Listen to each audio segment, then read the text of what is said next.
Hello दोस्तों, welcome to my channel A K classes में मैं आपका स्वागत करता हूं। दोस्तों, आज जो मेरा टॉपिक है वो है साइंस के इम्पोर्टेंट क्वेश्चन। आपको पता है पेपर का कुछ समय ही बचा है आपके लिए, तो क्लास 9th वालों के लिए आज मैं इम्पोर्टेंट क्वेश्चन लेके आया हूं। ठीक है, आगे चलते हैं। इम्पोर्टेंट क्वेश्चन देखने से पहले हम देखेंगे एक मोटिवेशन क्रू। ये समय सोचने का नहीं है, ये समय सोचने का नहीं है, ये समय कुछ करने का है। समय यूं ही बर्बाद नहीं करना, समय को आपको यूं ही बर्बाद नहीं करना, क्योंकि ये समय पढ़ने का है। बेटा अब जो समय है, दिसंबर नवंबर जा चुका है, सारे त्योहार आपने मना लिए होंगे, होली दीपावली भाई दूज। अब जो है दिसंबर है और उसके बाद जनवरी और फरवरी में आपके एग्जाम। तो मेरा कहना है अब जम के मेहनत कर लो। अगर आपने पूरी साल नहीं पढ़ा है, लेकिन अब अंतिम समय में अगर आपने पढ़ाई कर ली, जो बच्चे फर्स्ट टर्म में फेल हुए थे और जिनके स्कोर कम रह गया था, उनके पास अच्छा मौका है अपने आप को इम्प्रूवमेंट करने का और पास करने का।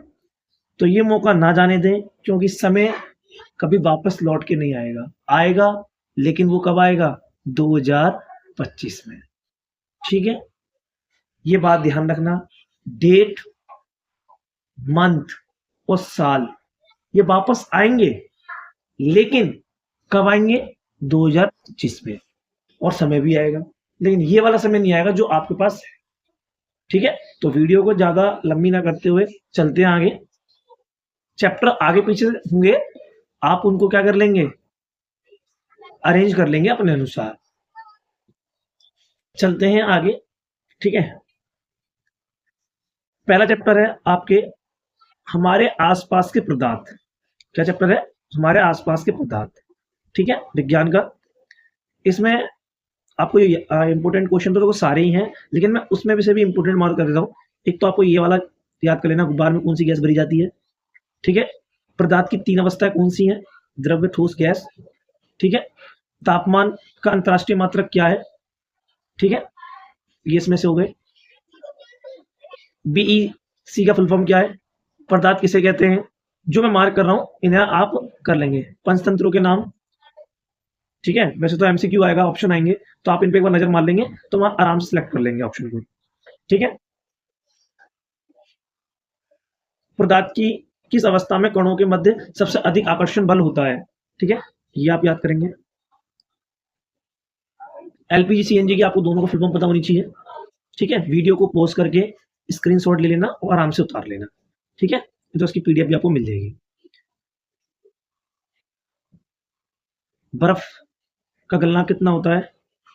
ठीक है, जल का। आगे 20वां। ठीक है, 22वां। पहला इसमें ठोस और CO2 को सूक्ष्म वायु क्यों कहते हैं? तीसरा, हम कैसे कह सकते हैं कि पदार्थों के कणों के बीच रिक्त स्थान होता है? ये वाला। पदार्थों के कणों की गतिशील प्रदर्शित करने वाला एक प्रयोग बताइए। और 3 अवस्था, ये तो मोस्ट इंपोर्टेंट है, अवस्था वाला। ठीक है, ये मैं नीचे एक मिनट, एक मिनट। ठीक है, इसके नीचे कुछ नहीं है, इतना ही है। ठीक है, ये रहा। 7वां, गैस की अवस्था। तीनों अवस्था पता होना चाहिए, पहला चैप्टर तो अवस्था के ऊपर है। 10वां। ठीक है, और गैस पर दबाव बढ़ने पर क्या परिवर्तन होता है? ये भी क्वेश्चन आया था। ठीक है, 14वां।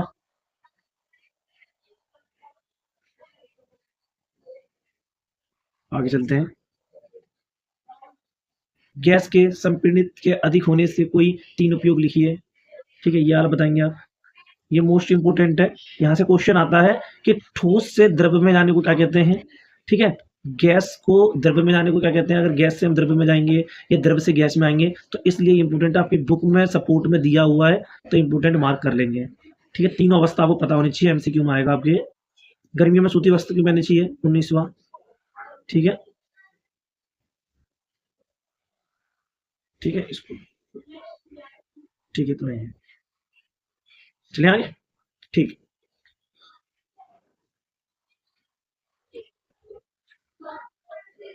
ये वाला भी करना है, 21वां।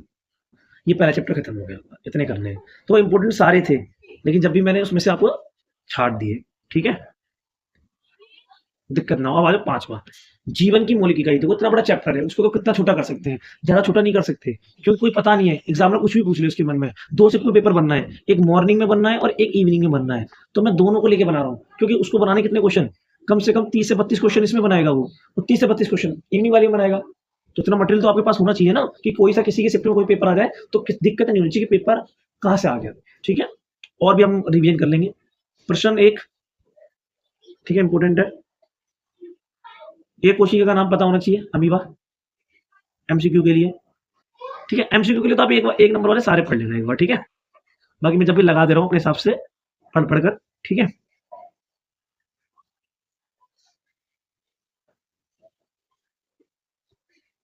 11वां, ठीक है?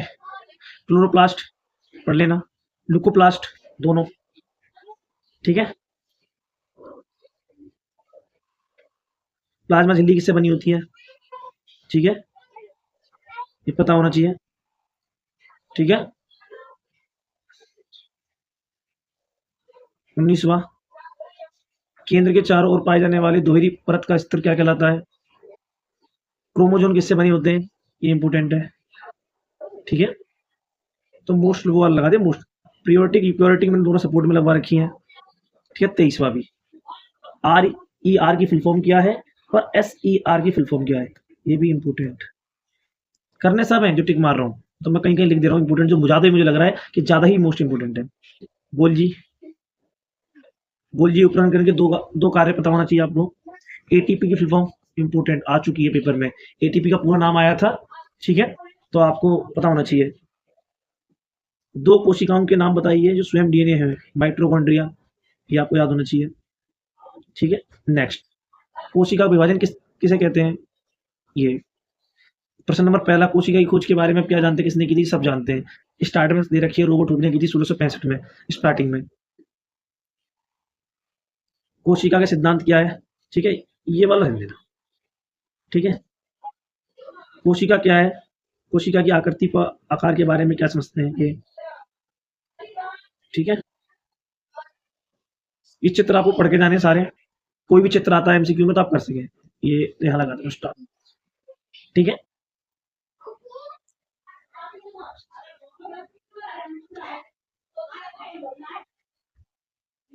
7वां, कोशिका भित्ति की रचना व कार्य लिखी है, ये वाला भी करना है आपको।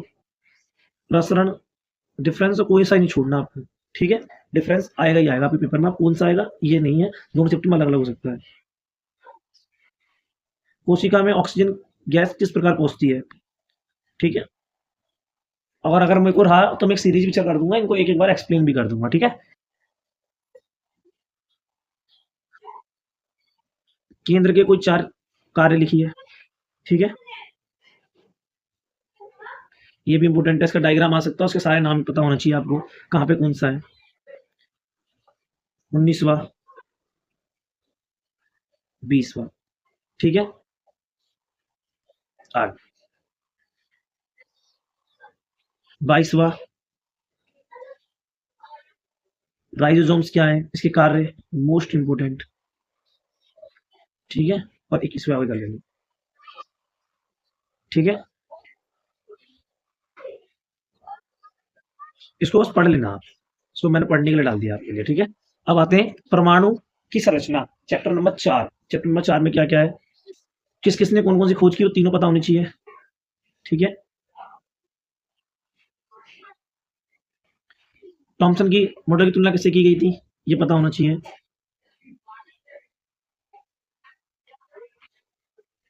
ठीक है? और इसमें है आपका इंपोर्टेंट 14वां, 16वां, मैग्नीशियम और एल्यूमिनियम दोनों पता होना चाहिए। कार्बन, कार्बन के बारे में तो एक पता होना चाहिए, कितना उसका द्रव्यमान है, कितनी संख्या है उसकी, परमाणु संख्या, ठीक है? जितना मैं बता रहा हूँ उतना उतना आप करते चले, अच्छा स्कोर आ जाएगा, नहीं पढ़ना बहुत पड़ेगा आपको। कैनाल रे इंपॉर्टेंट, इलेक्ट्रॉन के कोई 3 गुण। क्वेश्चन नंबर 2, जे थॉमसन का मॉडल, इसकी विशेषता आनी पड़ेंगी आपको। रदरफोर्ड का प्रयोग और क्या कमी रही, इनके तीनों चीज याद करनी पड़ेगी। क्या मॉडल दिया था, क्या कमियां थी, ठीक है। इसमें देख लेना, अगर तीनों दिया हुआ है, रदरफोर्ड का तो कोई सा भी छोड़ना आपका।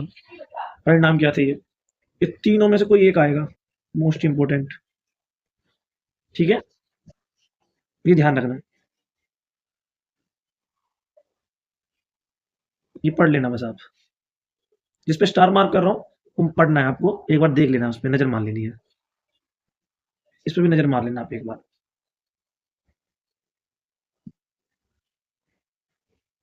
इस पे एक बार पढ़ लेना एक बार इसको,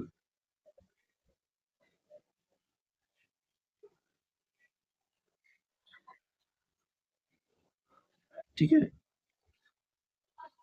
15वां, नियोन और आर्गन किस प्रकार की गैस है, इसके बारे में तो यहाँ लिखा हुआ है, ठीक है, पढ़ लेना है, स्क्रीनशॉट ले लेना और उसके बाद उतार लेना, ठीक है। ये भी आपको 18वां, तत्व पता होना चाहिए आपको, ठीक है। और ये 19वां भी कर लेना आप, ठीक है, ये वाला भी हो गया। पांचवा, पांचवा हो गया। तीसरा, अब तीसरे पे आ जाए। तीसरे में क्या है, तीसरा चौथा चैप्टर एक दूसरे से बेटा रिलेटेड, ये ध्यान रखना। जिसका तीसरा चौथा, तीसरा तैयार है वो चौथा भी तैयार होगा, तो चौथा तैयार क्योंकि दोनों आपस में रिलेटेड है, ठीक है। तो इसका पहला, सभी द्रव्यों की रचनात्मक इकाई क्या होती है, परमाणु। इसकी जो किसमें मापा जाता है, नैनोमीटर में, ये भी आपको पता होना चाहिए, ठीक है। आगे छठी में कुछ है, हाँ 7वां, जल में और हाइड्रोजन में ऑक्सीजन के द्रव्यमान का अनुपात क्या होता है हमेशा, सदैव क्या रहता है, 1/8। और इसका एक नियम भी दिया था आपने सपोर्ट मेटल में अगर पढ़ा हो या बुक में, स्थिर अनुपात का नियम, उसको भी आप एक बार देखेंगे, ठीक है। 8वां भी एक बार देखेंगे, ये दोनों, ठीक है। कोई भी दोनों में से IUPAC का पूरा नाम पता होना चाहिए, इंपॉर्टेंट है, इतनी मैं आपको राइट से मार रहा हूँ, जिस पर लिख रहा हूँ वो तो ज्यादा ही है, ठीक है। कॉपर का नाम किससे लिया गया, 12वां, ठीक है। द्रव्यमान का संरक्षण का नियम, नियम दोनों पता होना चाहिए, स्थिर प्रमाणपत्र का नियम, इन दोनों नियम में से कोई भी आ सकता है, तो ये दोनों नियम पता होना चाहिए, ठीक है। द्रव्यमान सारे पता होने चाहिए, सोडियम का क्या होता है, क्योंकि उससे न्यूमेरिकल सोल्व कर पाओगे आप, तो द्रव्यमान सबके पता होना चाहिए। सोडियम का, ऑक्सीजन का क्या है, दुकान से लिखे हुए नीचे। ये 17वां, आगे कैल्शियम और मैग्नीशियम कार्बोनेट के अणु का सूत्र लिखिए, सूत्र आप लिखना आना चाहिए आपको, ये सिखा रखा है, ठीक है। 22वां, 24वां, 25वां, ठीक है। ये वाली वैल्यू पता होनी चाहिए आपको, ठीक है। एमसीक्यू के लिए अब आते बड़े वाले, इसमें ये रहा स्थिर अनुपात का नियम, मोस्ट इंपोर्टेंट। अणु परमाणु में क्या अंतर है, पढ़ेंगे आप, याद करेंगे। डॉल्टन का सिद्धांत, मोस्ट इंपोर्टेंट, ये वाला भी आप पढ़ेंगे सिर्फ ओनली, इनको एक बार देख लेंगे आप, सबके नाम, द्रव्यमान पता होना चाहिए। द्रव्यमान के लिए तो मैंने कह दिया, द्रव्यमान की तो पूरी टेबल याद होनी चाहिए आपको, ऐसा हो ही नहीं रहा कि आपको द्रव्यमान किसी के नहीं पता है, इसमें देखो सबके लिखे हुए हैं। द्रव्यमान की तो टेबल आपको पूरी याद करनी है, सपोर्ट मेटेरियल में आपने दे रखी है, पूरी टेबल याद कर लेनी है, ठीक है। नाम के साथ hydrogen, helium, lithium, beryllium, bone, carbon, ऐसे जो सीरियल लाइन से नाम से, उनकी संख्या, परमाणु संख्या और प्लस परमाणु द्रव्यमान, ये दोनों याद होने चाहिए, ठीक है। अणु क्या है, ये पढ़ना है आपको, ये भी पढ़ना है और ये भी पढ़ना है, ठीक है, ये याद करना है। फिर यहाँ पे सारे रिएक्शन ही है, रिएक्शन सारी करनी है, रिएक्शन एक नहीं छोड़नी है, ठीक है। मोल से क्या समझते हैं, ये भी करना है आपको। आयतन परमाणु में अंतर करना है, आयन क्या होते हैं करना है, रासायनिक संयोजन का नियम ये भी करना है, ठीक है। अब आज छठा, उत्तक, टिश्यू। टिश्यू में क्या है, पहला, दूसरा, ठीक है,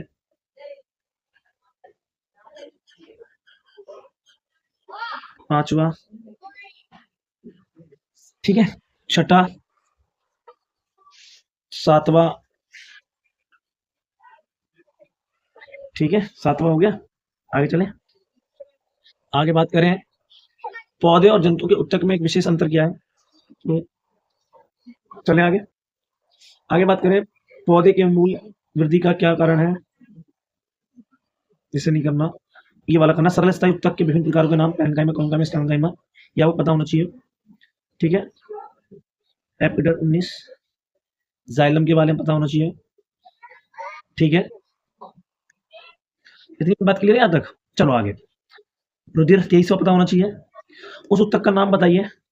ठीक है, शरीर के निर्माण का क्या आकार का प्रदान करता है, ये भी कर लेना। शरीर के 2 अंगों के नाम लिखिए, ये भी करना है। ठीक है, चलो आगे। 28वां तंत्रिका कोशिका के मुख्य 3 भागों नाम और उसका डायग्राम। Important most. ठीक है, न्यूरॉन में केंद्र कहाँ होता है, ये पता होना चाहिए। 33वां सबसे ज्यादा ऊतक चैप्टर इंपोर्टेंट है, इसमें सबसे ज्यादा क्वेश्चन बनते हैं। पादप और जंतु, ठीक है, थोड़ा कठिन भी है लेकिन करोगे तो हो जाएगा इजी है। और ये वाला कर लेना, इंपोर्टेंट है। ठीक है, इसको पढ़ेंगे आप और इसको भी पढ़ेंगे। ठीक है, पढ़नी पूरी पीडीएफ है आपको ये, और उतार लेना अपनी कॉपी में। पैरेन्काइमा ऊतक के कार्य इंपोर्टेंट, ये वाला भी कर लेना। ठीक है, स्थायी ऊतक ये करना है। नाम सबके पता होने चाहिए। स्केलेनकाइमा, इसमें तीनों में कोई आता है, पैरेन्काइमा, स्केलेनकाइमा, कोन्काइमा, कोई भी पूछ लेता, तीनों अच्छी तरह याद कर लेना। ठीक है, बढ़िया तरह से। एपिथेल ऊतक का कार्य क्या है, इंपोर्टेंट। ठीक है, स्थिर अस्थिर। ठीक है, थोड़ा जल्दी करते हैं क्योंकि फिर वीडियो ज़्यादा बड़ी हो जाएगी। ठीक है, आरबीसी डब्ल्यूबीसी की फुल फॉर्म प्लस इसके बारे में। ठीक है, और इसमें आगे चलें। पुष्टि किस प्रकार के ऊतक का कार्य है? ठीक है, पेशी ऊतक की क्या विशेषता है? गति के आधार पर पेशी कितने प्रकार के होते हैं? ये 25वां करना है आपको। ठीक है, ये भी खत्म हो गया आपको। ठीक है, अब आता है 9वां, गुरुत्वाकर्षण, ग्रेविटी। ठीक है, और इंग्लिश वाले क्या करेंगे, ट्रांसलेट कर लेंगे गूगल से, गूगल ट्रांसलेट से। ठीक है, चलो विद्यार्थियों देखो, उस बल का नाम बताइए। वस्तु का पृथ्वी पर गिरने के लिए कौन सा बल लगाया जाता है? दूसरा। चंद्रमा किसकी परिक्रमा करता है? पृथ्वी की परिक्रमा करता है, ये पता होना चाहिए। दबाव का सूत्र क्या होता है, ये पता होना चाहिए। ठीक है, गुरुत्वाकर्षण बल क्या होता है? गुरुत्वाकर्षण बल किस दिशा में लगता है, ये पता होना चाहिए। 13वां गुरुत्वाकर्षण गुरुत्वाकर्षण जो बल की परिमाप F का मान किसके बराबर होता है? G का मान किसके बराबर होता है, पता होना चाहिए।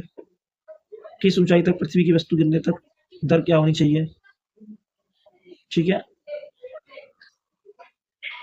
चंद्रमा पर वस्तु का भार पृथ्वी पर वस्तु के भार के कम क्यों होता है, ये पता होना चाहिए। भार ये एक नंबर आता, सारे पढ़ ले। चंद्रमा पर पृथ्वी की अपेक्षा किसी वस्तु का भार कितना होगा? 6 गुना कम। ठीक है, एक नंबर का क्वेश्चन तो है। ये सारे तीनों फॉर्मूले पता होने चाहिए, तीनों फॉर्मूले याद होने चाहिए, इंपॉर्टेंट है। इस हिसाब न्यूमेरिकल कर पाएंगे। ठीक है, 26वां आगे आते हैं।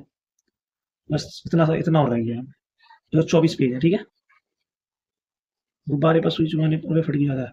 ये गुब्बारे पर जब हम सुई चुभोते हैं तो फट क्यों जाता है, परंतु दबाव पर नहीं, इसे याद करना है। ठीक है, गुरुत्वाकर्षण नियम, न्यूटन के तीसरे नियम की व्याख्या कीजिए, मोस्ट इंपोर्टेंट। इसे तीनों नियम पता होना चाहिए, पहला दूसरा तीसरा, न्यूटन ने क्या क्या दिया था। ठीक है, इसमें तीसरा नियम दिया हुआ है। ठीक है, केपलर का नियम, ये भी इंपोर्टेंट है। केपलर सामने भी नियम दिया था अपना। ठीक है, ये पढ़ना है ओनली। दबाव किसे कहते हैं, पढ़ना है। 13वां पढ़ना है। क्या कारण है कि किसी दिए गए स्थान पर हम वस्तु के भार को उसके द्रव्यमान की माप के ऊपर प्रयोग कर सकते हैं? अपेक्षाकृत घनत्व क्या से अभिप्राय है? 15वां भारी वाहनों के पहियों का टायर काफी चौड़े क्यों बनाए जाते हैं, ये करना है। ठीक है, ये वाहनों के बारे में पूछा गया कि तो उनके जो टायर होते हैं चौड़े चौड़े क्यों बनाए जाते हैं भारी वाहनों के। ठीक है, क्योंकि प्रेशर का दबाव जितना नीचे एरिया ज्यादा कवर करेगा तो प्रेशर का दबाव क्या होगा, कम होगा। आप पढ़ लेना। लोहे से बना जहाज समुद्र में तैरता रहता है, क्यों? डूबता क्यों नहीं है? लोहे की कील डूब जाती है, इसके बारे में पता करना है। रेलगाड़ियों की पटरियों के नीचे लकड़ी अथवा लोहे के क्यों बिछाए जाते हैं, ये भी आपको, कुएं से पानी खींचते समय ये भी करना है, गीली रेत पर खड़े, ये सारे करने हैं। ये क्वेश्चन आपके मेमोरी बेस्ड वाले थे। ठीक है, अब आते हैं क्वेश्चन नंबर चैप्टर नंबर 8, बल और गति का नियम। इसमें पहला, तीसरा, दूसरा भी करना है, छठा करना है, पांचवा करना है, सातवां करना है। ठीक है, न्यूटन का प्रथम नियम, मैंने बोला तीनों नियम पता होने चाहिए न्यूटन के, ये करना है, घर्षण करना है। हाँ, छोटे छोटे सारे पढ़ने हैं आपको, तो छोटे वाले क्वेश्चन का कोई पता नहीं है कहाँ से आ जाए, तभी मैं निशान लगा दिए छोटे के लिए। ठीक है, लेकिन लघुत्तम जो है क्वेश्चन, उसमें से मैं आपको बता देता हूँ मैक्सिमम। न्यूमेरिकल 25वां देख लेना और बाकी बुक की भी देखना। रॉकेट कौन से सिद्धांत में नियम है, वो तीसरे सिद्धांत के नियम है। तीसरा सिद्धांत क्या कहता है, न्यूटन का एक्शन एंड रिएक्शन, जैसा एक्शन होगा वैसा रिएक्शन होगा। 27वां कर लेना, एक क्रिकेट की खिलाड़ी गेंद को पकड़ने के लिए अपना हाथ नीचे ले रहा है, इसमें कौन सा नियम लगता है, ये आपको बताना कमेंट करके। ठीक है, मुझे आप बताएंगे। ठीक है, चलती बस अचानक से रुकने पर उसमें खड़ा यात्री आगे की ओर क्यों चले जाता है, गति का प्रथम नियम। पहला लो, कोई वस्तु रेस्ट में तो रेस्ट में रहना चाहती है, कोई वस्तु गति में तो गति में रहना चाहती है। ठीक है, 31वां, 29वां, संतुलित बल किसे कहते हैं, 32वां, ये सारे करने हैं। ठीक है, अब आते हैं पहला, जड़ता का नियम, इंपोर्टेंट, आएगा ही आएगा पेपर में, किसी भी शिफ्ट में आ सकता है। दूसरा भी करना है। ठीक है, तीसरा संवेग, इंपोर्टेंट, पेपर में आ चुका है। संतुलित असंतुलित बल, मोस्ट इंपोर्टेंट, सिद्ध कीजिए, सातवां। जो निशान लगा रहा हूं मैं, इन सब पे ध्यान देना है, दैनिक जीवन में पढ़ लेना, सिर्फ मतलब पढ़ना है इसको। न्यूटन का तीसरा नियम, मोस्ट इंपोर्टेंट, और याद करना है। ठीक है, सड़क पर चलते समय केले के छिलके पर पांव पड़ जाने पर व्यक्ति क्यों फिसल जाता है, ये आपको करना है। जब कोई व्यक्ति चलती हुई रेलगाड़ी से कूदता है तो वह मुंह के बल आगे की ओर क्यों गिर जाता है, ये भी करना है। बंदूक से निकली हुई गोली, मोस्ट इंपोर्टेंट। रॉकेट के सिद्धांत पर है, मोस्ट इंपोर्टेंट, किसी भी शिफ्ट में क्वेश्चन देखने को मिलेगा। फल से लदे, पढ़ना है ओनली। यदि कोई व्यक्ति नाव से किनारे पर कूदता है तो नाव विपरीत दिशा में चली जाती है, क्यों, ये पढ़ना है और याद करना है। तीव्र वेग, 16वां भी कर लेना। ठीक है, अब आते हैं 11वां चैप्टर खोल लें, लगाए 11वें में निशान, ध्वनि। ध्वनि में क्या है, पहला, ध्वनि तरंगों का अभिलक्षण लिखिए। ध्वनि तरंगों का किस प्रकार की तरंगें होती हैं। ठीक है, फिर तीसरा, ठीक है, छठा, सातवां, 9वां, 10वां, 11वां, आगे। ध्वनि को किस प्रकार को उत्पन्न कर सकते हैं, ये तो आपको पता है। माध्यम किसे कहते हैं, ये क्या पता होना चाहिए। माध्यम का भौतिक अवस्था कौन सी होती है, ये सबसे तेज ट्रेवल किसमें करता है, साउंड, ये पता होना चाहिए। साउंड की स्पीड पता होनी चाहिए। तरंग क्या है, अनुध्वनि तरंगे क्या है, ये पता होना चाहिए। ठीक है, यहाँ से पढ़ेंगे और सपोर्ट से पढ़ेंगे, पेपर पूरा कवर हो जाएगा। ठीक है, अनुप्रस्थ तरंगे, आवर्तकाल किसे कहते हैं, ध्वनि तरंग की आवृत्ति क्या है। ठीक है, ये करेंगे। कितने हो गए, 27 मिनट हो गई हैं। ठीक है, कोई नहीं, 50 मिनट की मिल जाए 1 घंटे में, लेकिन 1 घंटे में तो आपको पूरा चैप्टर तो कवर हो जा रहा है, फिर आप पढ़ते रहेंगे, याद करते रहेंगे रोज, पर डे एक चैप्टर। आगे तरंग वेग किसे कहते हैं, और ये फॉर्मूला 28वां। ठीक है, क्या कारण है जब हम आपके हाथों में आगे पीछे करते हैं तो ध्वनि सुनाई देती है, पढ़ेंगे इसको, और ये पता होना चाहिए हमारे सुनने की क्षमता कितनी होती है। ठीक है, कितने से कितने के बीच में हर्ट्ज में होती है। क्या कारण महिलाओं की आवाज पतली होती है, ये वाला इंपॉर्टेंट है। क्या फर्क है, क्या पुरुषों की आवाज जो भारी होती है, महिलाओं की आवाज पतली होती है। ये क्या कारण है, भूकंप के उत्कंठ तरंगों को नहीं सुन पाते जबकि चमगादड़ की कुत्ते की सुन सकते हैं, क्योंकि इनका जो हर्ट्ज सुनने की वो होती क्षमता कम होती है, इसलिए सुन पाते हैं। मच्छर की आवाज, ये भी आप पढ़ेंगे। तो ये की ध्वनि का वेग चूस, चमगादड़ अपने ये करोगे आप, चमगादड़ वाला। रडार क्या होता है, इंपॉर्टेंट है, उसके लाभ क्या है रडार के। ध्वनि बोर्ड कार्य क्या है, ये करोगे आप।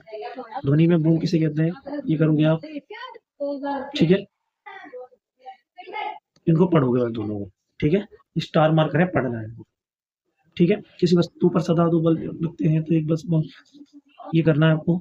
वाहनों के टायरों में ये करना है। साइकिल के पहिए के तेल पहिए में तेल क्यों देते हैं, ये भी करना है आपको। कुएं से पानी निकालने से रासायनिक अशुद्धि कूद जाती है, ये भी करना है। 20वां क्रिकेट गेम से इंपॉर्टेंट है, क्रिकेट वाला तो ठीक है। ये वाला करना है, गति के तीसरा नियम मोस्ट इंपोर्टेंट है, बंदूक वाला। ठीक है। अब आता है 12वां, खाद्य संसाधनों में सुधार। ठीक है। पहला, दूसरा, खरीफ फसल और रबी फसल दोनों पता होनी चाहिए, उनके एग्जाम्पल पता होना चाहिए, दोनों में अंतर पता होना चाहिए। ठीक है। ये आपका काम है। खरीफ फसलें कौन सी हैं? ठीक है। सबसे ज्यादा क्वेश्चन यहीं से इसमें ये आता है। कुछ उत्पादन निर्धारित करता है। अजैविक जैविक दोनों पता होना चाहिए। ठीक है। पौधों को अपने पोषण के लिए पोषक तत्व कहाँ से प्राप्त होते हैं, ये पता होना चाहिए। मृत पोषक ये पता होना चाहिए। एक नंबर पर जाता तो आपको सारी चीजें पता होनी चाहिए, एक नंबर पे कुछ भी आ सकता है। ठीक है। वो एग्जाम्पल के मूड के ऊपर है क्या है। हरी खाद क्या है, ये पता होना चाहिए। खरपतवार के 3 पदों के नाम बताने। ठीक है। पशुपालन क्यों आवश्यक है, कार्य करने होते हैं। पशुपालन किसे कहते हैं, जो पशुओं को पालते हैं। पशु कृषि में पशुपालन के 2 उद्देश्य बताइए। ठीक है। भोजन से हमें क्या प्राप्त होता है। ठीक है। फसलें और पशुधन के उत्पादन को बढ़ाने की क्यों आवश्यक है, ये करोगे आप। थोड़ा साइड में लगाता हूँ निशान, बीच में कट जाएगा, दिखेगा। ठीक है। दीप्तकाल क्या है, ये भी करोगे आप। तीसरा भी करोगे। अच्छे उत्पादन के लिए ये भी करोगे। भूमि सुधार क्या इम्पोर्टेंट है ज्यादा ही। फसल सुधार की प्रक्रिया में परिक्रम काल को ही रहने देना। खाद और इसके किस प्रकार की उपयोगी, ये करोगे आप। कंपोस्ट करोगे। हरी खाद क्या, ये करोगे। उर्वरक के विषय में लिखोगे, ये उसके एग्जाम्पल भी है। उर्वरक और खाद में क्या अंतर है सपोर्ट में, उसको भी करना है आपको। कार्बनिक खेती क्या होती है, ये पता होना चाहिए आपको। ठीक है, से पढ़ेंगे आप, तो पता होना चाहिए कार्बनिक खेती होती क्या है। खेती की सिंचाई क्यों आवश्यक है, इंपॉर्टेंट, क्योंकि ठीक है, ये आपको पता होना चाहिए कि ये लो। ठीक है, थोड़ा और, ठीक है, एक बस। ठीक है। सूखे वाला, सूखे से क्या आश्रय है, सूखा क्या होता है। हमारे गांव में जैसे बोलते हैं ना, सूखा पड़ गया, आपकी फसल कम हो पाई, जो भी है। मिश्रित फसल क्या है, ठीक है, मिश्रित फसल के बारे में आप जानेंगे। फसल चक्र क्या है, ये पता होना चाहिए। खपतवार क्या है, इंपॉर्टेंट है, ये क्लास 8th में भी है, उनके लिए भी इंपॉर्टेंट है। ये आपने क्लास 8th में पढ़ा है। खपतवार को नियंत्रण करने के लिए उपाय, ये करोगे आप। कीटनाशक, और ये मोस्ट इंपॉर्टेंट है, कीट और तथा रोग नियंत्रण के लिए। अच्छे पशुपालन, ये भी करोगे इसमें। ठीक है। अब 10वां, कार्य तथा ऊर्जा। कह रहे सर आपने ज्यादा तो मार ही दिए इंपॉर्टेंट, इसमें से कुछ कुछ छुड़वा दिए, क्योंकि इसमें जैसे बहुत सारे हैं, अब आपको सारे करने पड़ते, कहते इतने सारे कैसे करेंगे, उस हिसाब से मैंने करवा दिया है। इसमें एक पुली अटैची लिए खड़ा है, ये करना है। तीसरा करना है। चौथा करना है। 5वां पता होना चाहिए 90 डिग्री और 0 डिग्री। ठीक है। छठा, ठीक है। और उसके बाद 10वां, एक व्यक्ति 200 न्यूटन का बल लगा रहा है, एक पता ये वाला करना है। किसी बल द्वारा किया गया कार्य क्या होता है, बार बार करना है। गतिज ऊर्जा क्या होती है। ठीक है। ऊर्जा किसे कहते हैं। ठीक है। 19वां, निम्नलिखित में से किस प्रकार की ऊर्जा, बंदूक से निकली हुई गोली कौन सी है। ये तीनों ऊर्जा पता होनी चाहिए, गतिज ऊर्जा, स्थितिज ऊर्जा। ठीक है, सॉरी 2 ऊर्जा है, 3 कह रहा हूँ, तीनों के बारे में, लेकिन इनमें तीनों याद करनी है आपको। कार्य को मापने पर किस पर निर्भर करता है। ठीक है।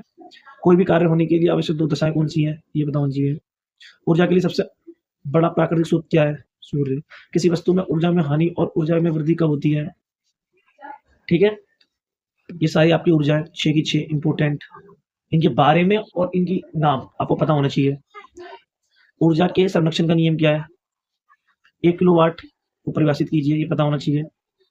ठीक है। लघुत्तम आगे, वस्तु पर लग रहे बल के कारण वस्तु पर होने वाले प्रतिबंध बताइए, पहला करना है।